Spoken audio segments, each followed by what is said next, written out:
Assalamualaikum warahmatullahi wabarakatuh. Di video kali ini saya akan membuat sebuah perencanaan suatu sistem jaringan. Jadi di sini ada beberapa perangkat yang saya pakai, yaitu salah satunya ini kabel yang menghubungkan antar perangkat, yaitu menggunakan kabel UTP dan konektor RJ45. Di sini ada dua router Mikrotik, router board seri 9, 5 port yang tersedia, dan 1 port untuk WLAN. Lalu di sini juga ada switch manageable Mikrotik Cold Smart Switch series 326 yang tersedia juga 24 port GB. Yang bisa digunakan di sini ada komputer atau laptop yang digunakan untuk klien.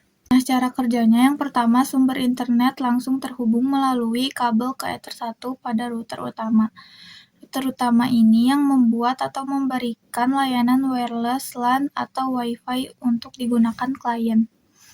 Lalu, Ether 2 digunakan untuk menghubungkan kedua router.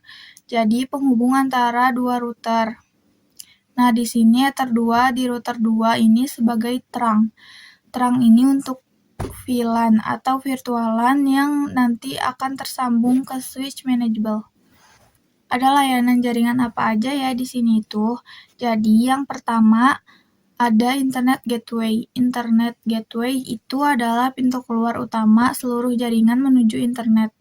Jadi di sini Internet Gateway yang router 2 itu ke port 2 pada router pertama. Kalau router pertama ini internet gateway-nya itu pada sumber internet. Jadi yang router pertama itu ke gateway internet, terus yang router kedua ke uplink router pertama. Di sini juga tersedia layanan jaringan DHCP server. DHCP server itu berfungsi sebagai pembagi IP secara otomatis. Jadi klien nggak usah setting IP secara manual. Lalu di sini juga menggunakan routing statik, yaitu adalah jalur manual dari router Mikrotik ke arah internet. Lalu ada juga routing dinamik.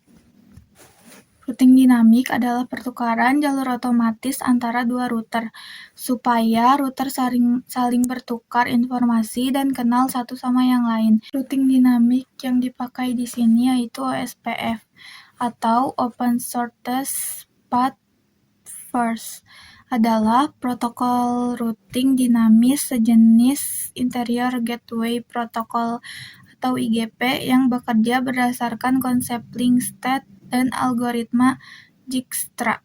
OSPF digunakan untuk menemukan jalur terpendek dan tercepat dalam mendistribusikan informasi.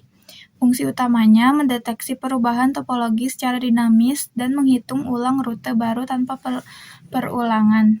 Cara kerjanya, router OSPF saling bertukar informasi link state untuk membangun peta topologi jaringan secara lengkap.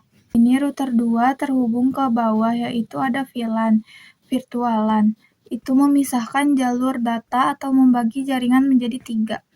Di sini ada juga WLAN, wireless LAN, atau akses internet tanpa kabel, yaitu Wi-Fi. Jadi di sini fungsinya agar efisien menggunakan satu fisik tapi bisa membagi beberapa jaringan yang bisa digunakan oleh klien. Dan setelah itu klien bisa internetan sepuasnya. Sekian dari saya. Wassalamualaikum warahmatullahi wabarakatuh.